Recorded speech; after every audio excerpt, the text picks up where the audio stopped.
Okay, good morning.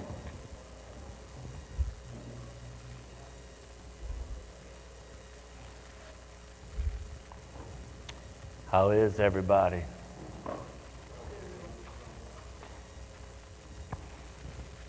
Okay.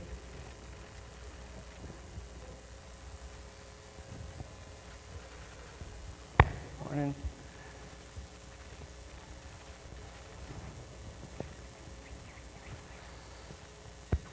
All right, so today we're going to start with Exodus, but we're not going to be in the book of Exodus just yet. And the reason for that is because when you think about the Jewish people and their history, their timeline, especially from Scripture, really starts in Exodus. Everything before Exodus points to it, and everything that happens afterwards points back to it from the Jewish perspective. And so before you actually get to Exodus, and we have been just kind of hitting some highlights of some things, right, that reflect humanity. It's just amazing when you take a step back and look at this and how we got to this place of Exodus. Egypt started out as a place of rest, really, of release, of help, but it turned into a place of bondage. And I want you to think about that. The things we go to sometimes, right, for that relief, we think that are going to be helpful, that could be helpful even, can eventually turn into something that puts us under bondage, depending on our relationship to the thing. And remember, in the beginning, when Joseph and his family, they're all in Egypt, you had a Pharaoh who knew Joseph, right? And then as time progressed, the relationship between the people and the rulers of Egypt, that changed, didn't it? It changed. Not much different than how our relationship to certain things in this world that we go to for, whether it's an escape, for we're trying to find something in it, right?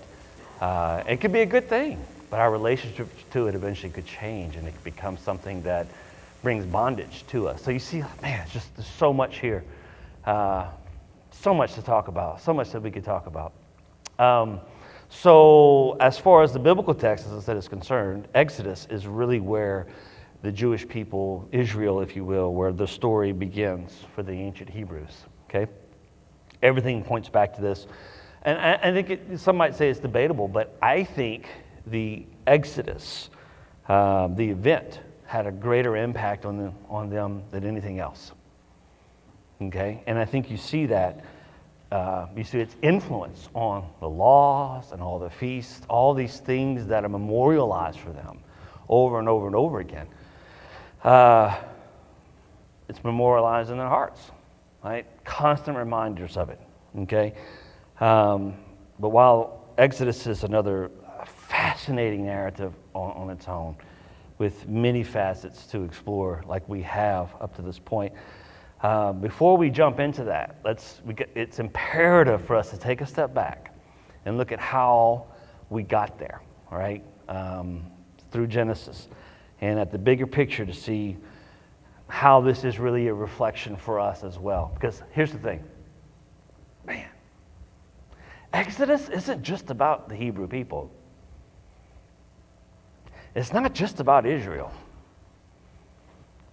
And it's not just about Egypt. We all have our own Exodus stories. We all do.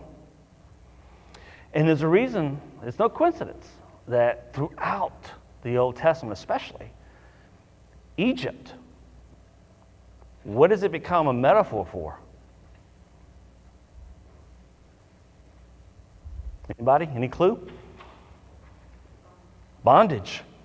Bondage. And there's no coincidence And when you get to the New Testament, if we're talking at the birth of John the Baptist, if we're talking about what the New Testament writers say about Jesus, this picture is painted of like people walking around in darkness, like they're blind. They're walking around like zombies, if you will. They're dead, okay? And the sun shines light upon all those who are walking in darkness, which is reflective of this darkness, Egypt, bondage, the light being shined on people in the path and what's going on, opening eyes, right? John says, listen, people rather darkness than light, right? Because the light does what? Reveals things, right? Throughout the Exodus, things are revealed to the Hebrews over and over and over and over again. And one of those things that it reveals is Father, who He is.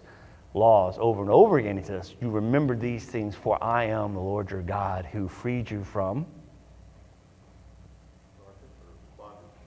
Egypt, right?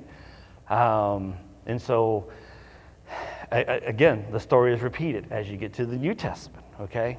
So I think the Exodus, the narrative in the massive story of humanity, which I think is what Scripture reflects, is something we all experience. But there are some things we have to go through before we actually experience it.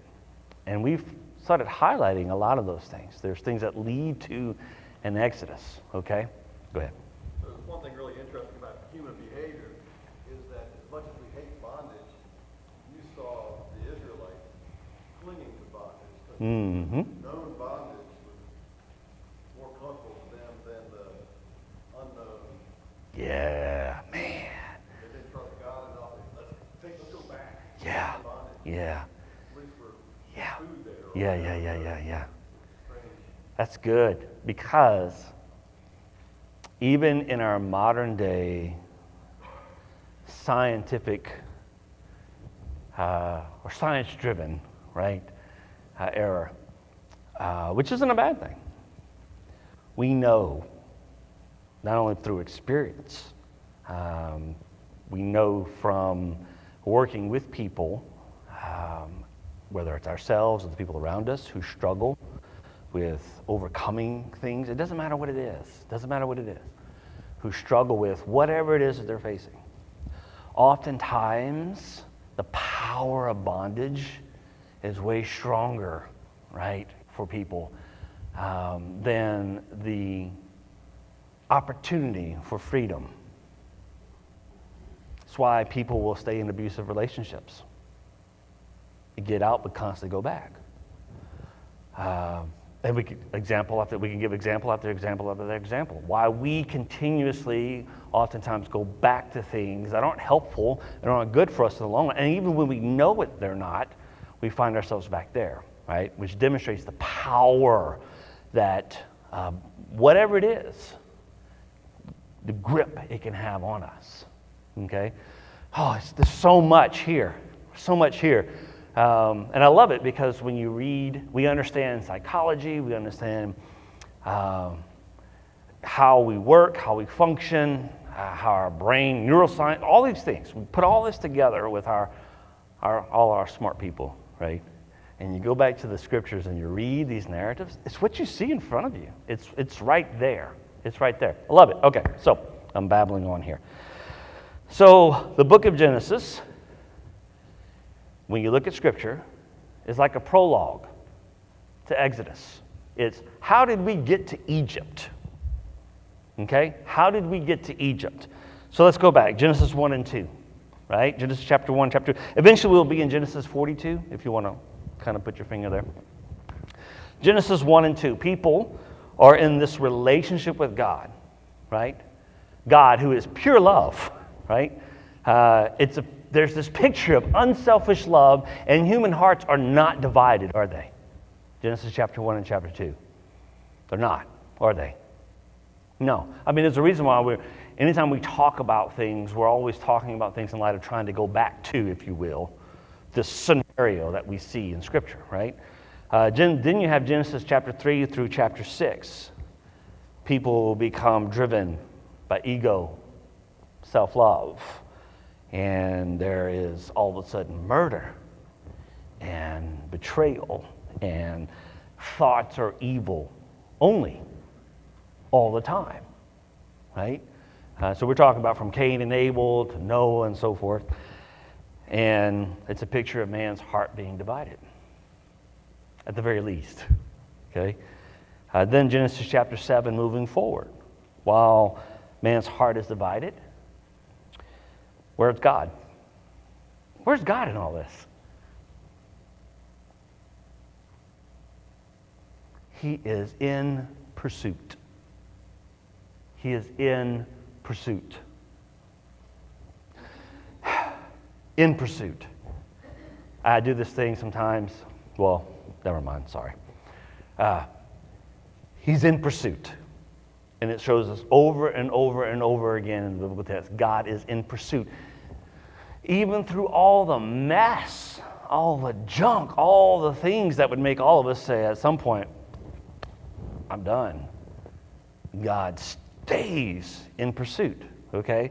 So Genesis 7 and beyond, God is in pursuit, ready to cleanse things and bring us to a new place. That's the picture, okay? So then after the flood, you have two characters introduced. Abraham and Sarah, let's just call them by their final names. Abraham and Sarah, right? They are called into a new land. New beginning, think that, okay? And in doing so, leaving the old behind. That's important. It's an important principle of the biblical narrative, okay? Especially as you get into Exodus. All this is setting us up for what we're going to read from Exodus moving forward. And then God makes promises with Abraham and Sarah and has such a relationship with them that they have reason to trust that he will fulfill those promises. Think about that. Has such a relationship with them that they have reason to. The New Testament tells us this. They considered the one who made the promise trustworthy, that he would. Why did they consider him trustworthy? Because he had shown himself to be trustworthy, okay? And so God has such a relationship with them that they have reason to trust, right? These outrageous promises that they're going to happen. And as a result, they become an example of what? Faith. Okay? They become an example of faith. Now think about that, right?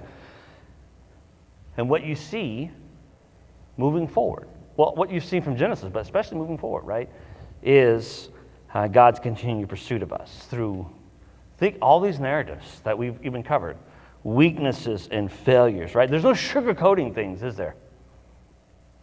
Were these like perfect people? The perfect model of what it looks like to live? I mean, come on, guys.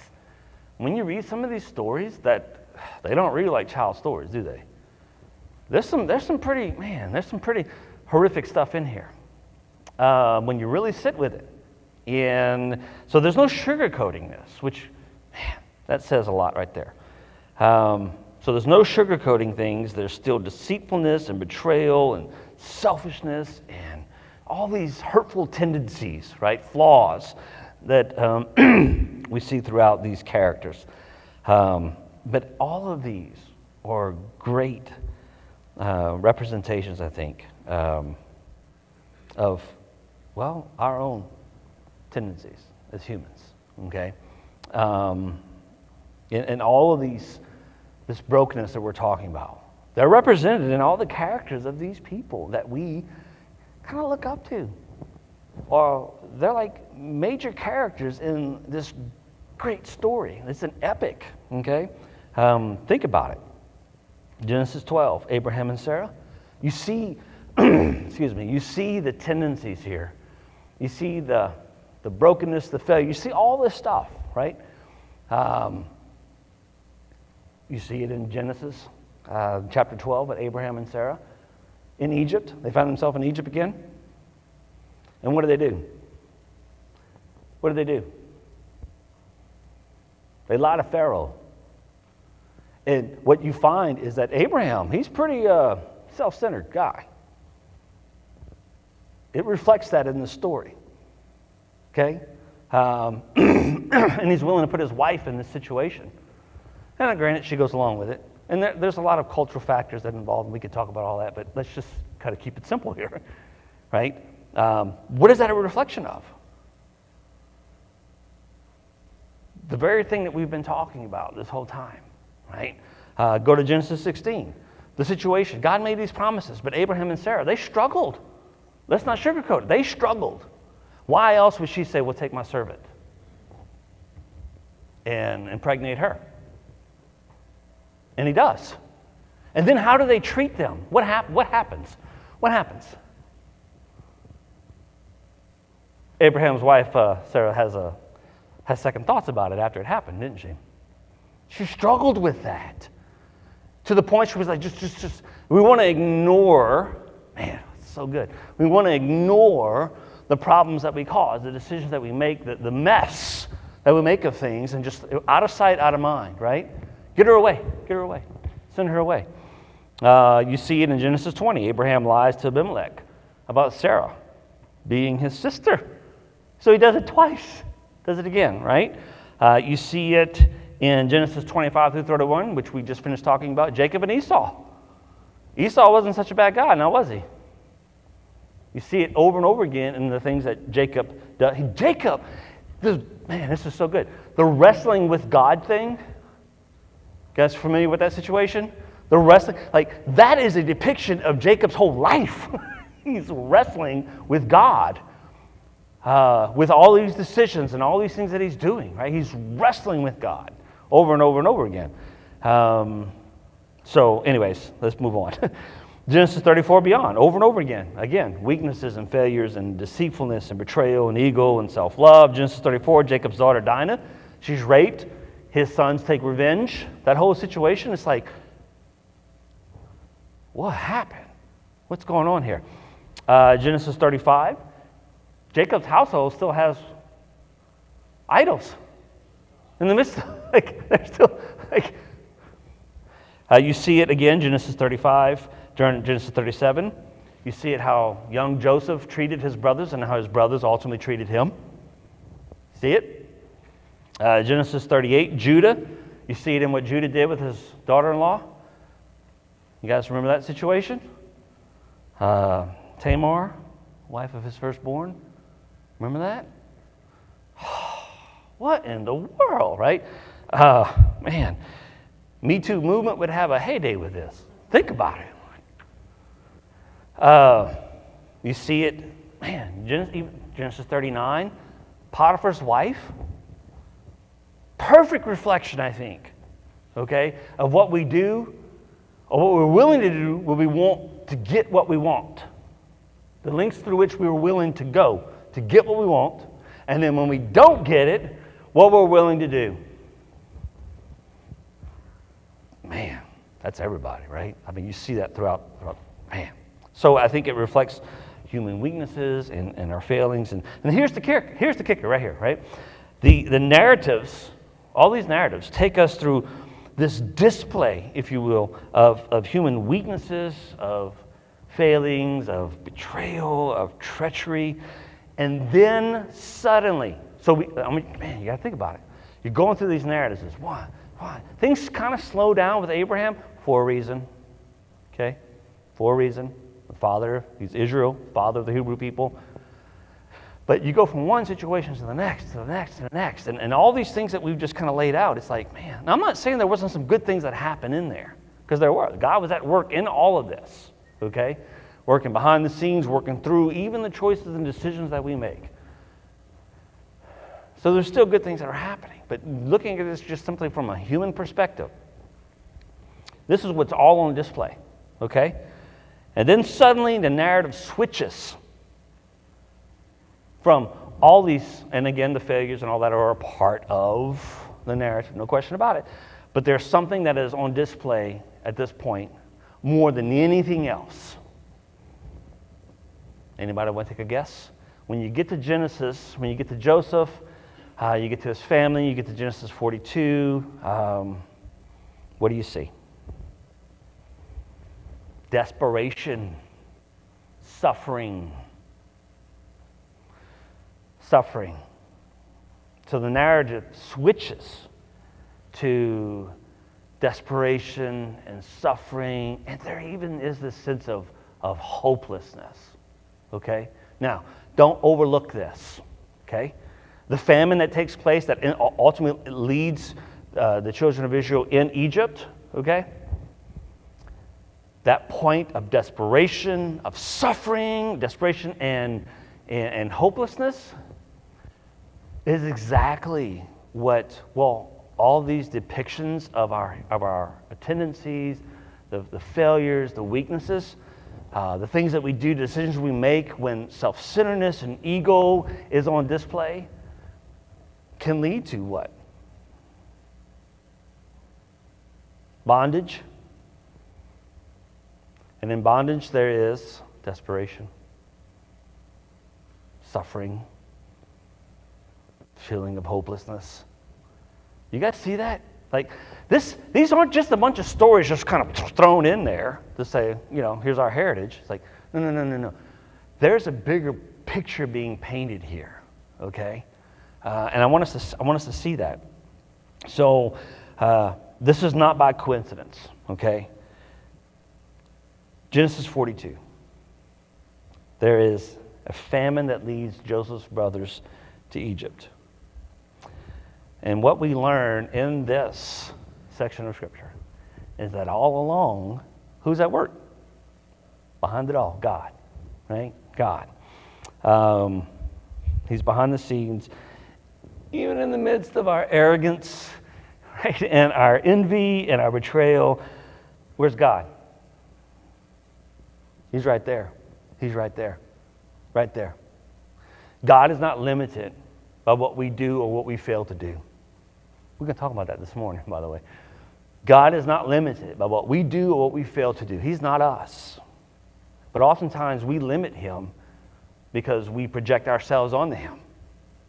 Oftentimes we feel justified in what we do in this world because of how we see God. But how we see God oftentimes has more to do with ourselves and our experiences, maybe our own parents, who knows, than the reality of who God is. Okay? So, when you put all these narratives together, all right, they reflect our own stories. They reflect our own weaknesses and our failures, and Joseph's brothers reflect the suffering and sometimes apparent hopelessness that we feel as a result of all of these weaknesses. All this, think about it, this journey, the decisions that we make over and over and over again. Genesis 42. This is where it leads. The brothers were desperate for a solution to the famine, weren't they? And was this just any old famine? No. In fact, Genesis 43 says it was a severe famine. Okay? Look at Genesis 42:1. When Jacob learned that there was grain in Egypt, he said to his sons, I love this. Look at this. Why do you just keep looking at each other? What's that a picture of? I don't know what to do about this. Think about it. Like, they're not thinking. Like, they're so far down in desperation and hopelessness that they can't. Have you ever been there? Where everybody else around you can see the solution, but you can't? Because you're so far down in the hole. Ever been there? Or maybe have you ever been around people who were there where you saw the solution? It was very easy, but they didn't see it at all. Ever? Anybody? Yeah. And that's, I think this is the picture of it, right? And Jacob's father's like, he's like, hey guys, what are we doing here? What are we doing here, right? He continued, verse 2, I have heard that there is grain in Egypt. Go down there and buy some for us so that we may live and not die. So this is the picture, number one, they're suffering, right? But I think it's also a picture within that suffering is a sense of hopelessness. Okay, they're blinded to any solution. They're just kind of sitting there in it. Okay? Man, That is exactly the picture that you need to see, especially in the New Testament, where it talks about people are walking around in darkness. There's no hope. They don't see. When Jesus says, I see my people, and they're like sheep without a shepherd, the language that is used there is very graphic. It's like, imagine a dog being beaten, and beaten down so much that it's like we flayed out. And you just take it, and then you throw it. And when you throw it, it lands, and it doesn't move. It's still alive, but it doesn't move. That's part of the language that is used there, that is translated. My sheep are wandering around without a shepherd. That's a picture, okay? Wandering around, you're like, it's just the way it is. And then over and over again, when Jesus comes in contact with people, where are they? Where are they? Where's their hearts? Where are they psychologically? Where's their mind? It's very limited, isn't it? Like, do they see possibilities? Many of them don't. Many of them don't. It is the way it is. It is the way it is. This is where the brothers are. So they're suffering. There's a sense of hopelessness. But that doesn't go away when they get to Egypt, does it? Does it? No. It increases. You notice that? Like, it gets worse, man. Like, look at it from a personal standpoint. Just put yourself in their shoes. Genesis 42, verse 6. Now, Joseph was the governor of the land, the person who sold grain to all its people. So when Joseph's brothers arrived, they bowed down to him with their faces to the ground. Now, normally when we look at this, we think that's protocol, right? Standard protocol. Like, but what is that also a picture of? Okay. That is fulfillment of prophecy, right? What else? Your face being to the ground is a metaphor of suffering and hopelessness and just, here we are. Here we are. And so from this moment on, right, what do they experience? Verse 7, Joseph spoke harshly to them. Verse 9, they're accused of being something they weren't, spies, right? Verse 17, they're all arrested. They all find themselves in a situation in which they have no control, don't they? Verse 21, memories from the past come back to haunt them. You guys see that? You see this? Have you ever found yourself in a similar situation? Verse 21, they said to one another, surely we are being punished because of our brother. We saw how distressed he was when he pleaded with us for his life, but we would not listen. That's why this distress has come on us. Verse 22, Reuben replied, didn't I tell you not to sin against the boy? But you wouldn't listen. Imagine how that dude feels. I mean, the cognitive dissonance this guy is like going through, right? Now we must give an accounting for his blood, he says. Verse 44, Joseph put the silver cup in their sack to test them, but they don't know this. But they end up finding themselves in a situation where, I mean, these guys, just think about it over and over and over again. Now it's like, can it get worse? They're in this, like, have you ever experienced that? Where it's like just one thing after another, after another, after another. And sometimes it's because of choices you've made, and sometimes it's because of things that are completely out of your control. And oftentimes the things that are completely out of your control are a result of the choices that other flawed people have made. So can anything else go wrong here? And again, how reflective is this of us, right? In the situations we find ourselves in, sometimes, again, out of our control, sometimes because of our own weaknesses and our own failures. And I think it's reflective of what we sometimes go through before we can see the light, before we have our own Exodus moment, right? Joseph's brothers begin their time, think about this. They begin their time in Egypt with their faces to the ground, right? And their time in Egypt brings more what? More trials, doesn't it? Doesn't it? I mean, they're looking for redemption here. They're looking for freedom here. They're looking for some relief here, right? But in the end, when they lift up their eyes, what is it that they see? Look at Genesis 45, beginning in verse 4.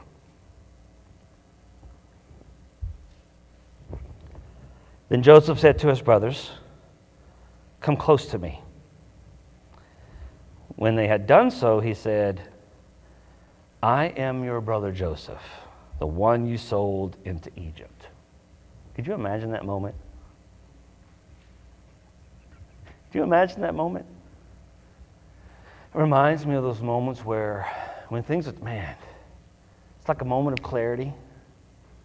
A light switch goes off. Light bulb moment, where you begin to oh, what is this? It's almost like a spark of hope, but not quite. It doesn't send you into the thrills of it's going to get better, but all of a sudden you've stopped and you're paying attention. You ever had a moment like that? Like when things are in such desperation, you're just like, what is happening? What is going on? Why does this keep happening? Is there ever going to be any relief? And God shows up. Ever had that? You have had it. The question is, have you been aware of it?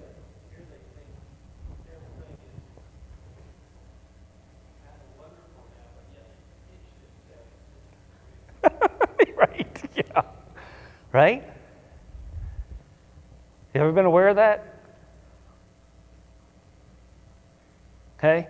So you see how this is? Man, it's a reflection of our lives, of how God works in our lives, how He's working in spite of who we are, even, if you might say. He works with the choices and decisions that we make. Still to bring out the best outcome. Have you seen that in your own life? Do you think God stopped working that way?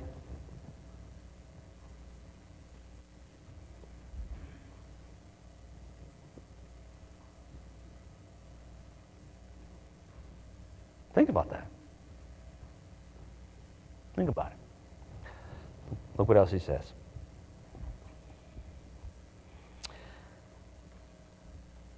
Verse 14. Then he threw his arms around his brother Benjamin and wept. And Benjamin embraced him, weeping. And he kissed all his brothers and wept over them. Afterward, his brothers talked with him. And we know the rest of the story, right? What happens? There's this glorious reunion, right? His family, his father, they get prime real estate, right? They get all. It's a place where you're thinking. Let's go back to this. Egypt represented relief from this torturous famine that's happening. It's relief from suffering. It's a place of redemption, if you will. Right? They get their lives back. Not only get it back, but it's going to be better than it was. They're in fertile land. God has set this up in such a way where, think about it. Joseph's story, putting him in a position where Egypt, man, they got a stockpile, right? And all the family comes down, and they go through normal everyday life stuff now, don't they?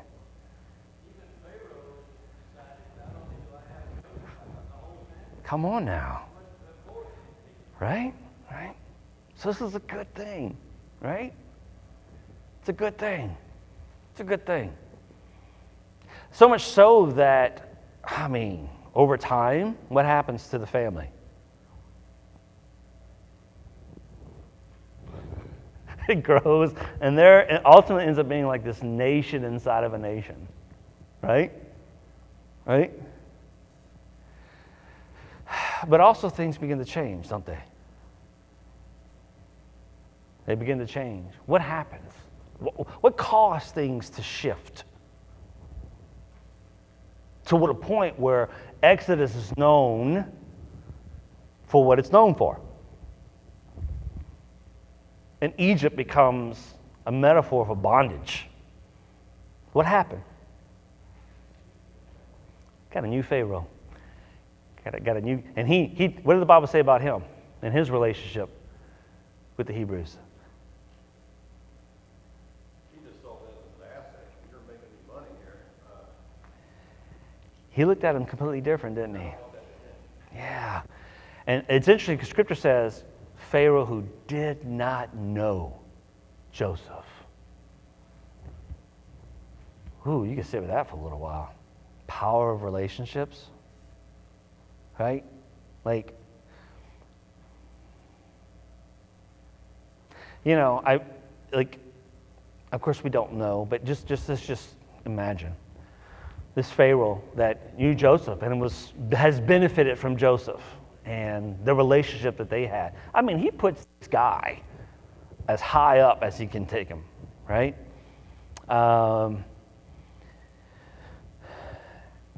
And I don't, you know, because of that relationship, he's not thinking about.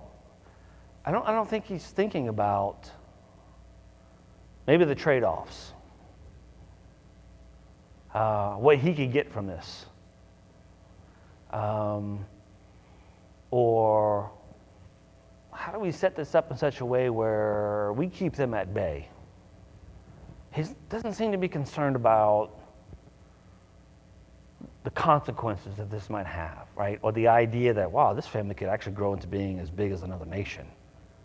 Or how can I use them and benefit from them? I think that this is just purely off relationship with Joseph. And how God gifted Joseph and as a result blessed Egypt. Like, think about that. When you think about Egypt, when we think about Exodus, before that happens, God blesses Egypt, doesn't he? Yeah, he does. He blesses Egypt, man. Come on. I mean, look at what he does, right? The Hebrew people aren't the only ones who benefited from this, are they? No, he blesses Egypt. And Pharaoh knew what he was looking at when he saw it, right? We know good when we see it. Oh, we're going to talk about this morning too. You know good when you see it? You know good when you see it? Yeah. Pharaoh knew good when he saw it, right? He knew good. And he knew that this was the result of Joseph's God. Okay? I think Pharaoh knew, man, this is something right here. But then, so that's the power of relationship. But relationships matter, and when relationships change, and specifically might say our relationship to the thing that we're looking for relief, the thing through which we're looking for relief, escape, whatever it is, okay? We have to be careful, don't we? Because it's our relationship to it that determines whether it's helpful, beneficial, or it's harmful, right? And our relationship to things can turn for the worse. I mean, ask anyone who, I don't know, anybody here had back surgery? Some surgery? Well, yeah, you poor thing. We'll exclude you from this one here. Where, we hear about this all the time, especially in recent years, or a couple past years, where doctors would prescribe painkillers, right? And there was a reason for it. There's a purpose for it, right? It's helpful. But when your relationship to that thing turns, it can turn for the worse, and what can happen? We don't have to say it, do we? Your relationship to food, your relationship to anything, okay? Anything. It could put us into bondage, okay? Brings us to, it reveals and reflects the weaknesses and our failures and our tendencies, our flaws. All that compiled together can ultimately lead and has led so many people down these roads of darkness, of desperation, of hopelessness. And that's suffering, right? That's suffering. And I think when you get to this, and it ultimately leads us to our Exodus moment, doesn't it? The possibility, should we say, of an Exodus moment. Maybe that's how we should say it. The possibility. Okay? And so I think the book of Genesis reflects this journey that we all go through. Genesis is a prologue to Exodus. Remember that. It doesn't answer all your questions, does it? Not me. It leaves me with way more questions than it does answers. I'm not going to lie. But it's not meant to answer. It's meant to help us understand, how did we get to Exodus? How did this happen? Okay? But I also think it reflects our journey as well, the journey we all go through. All these narratives reflect our own struggles. I mean, just pick one, right? Our own struggles, our weaknesses, our failures, envies, right? Betrayals, violence, ego, self-centeredness, on and on and on. We can go, and we're going to continue to see these things be a part of the narrative moving forward, won't we? Yes. Can't sugarcoat it. All of these things have consequences, don't they? Do we see those consequences come throughout Scripture? Yes. Yes, you do, right? They lead to hardship. They lead to suffering and ultimately hopelessness. I mean, think of any one of the captivities. Any one of the times they found themselves in bondage, okay? And I think that that's sometimes what we must go through in order to experience our own Exodus as well, okay?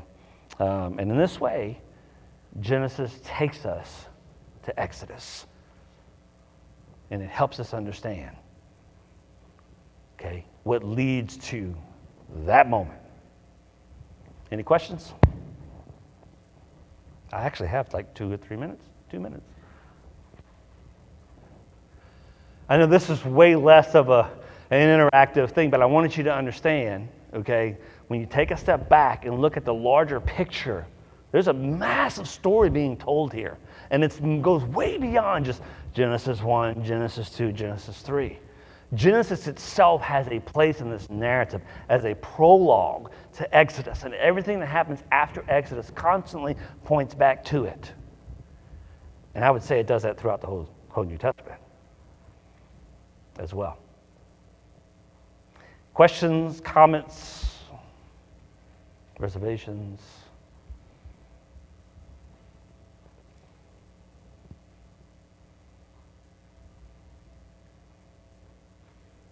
Okay. I guess we're done then. Thank you, guys.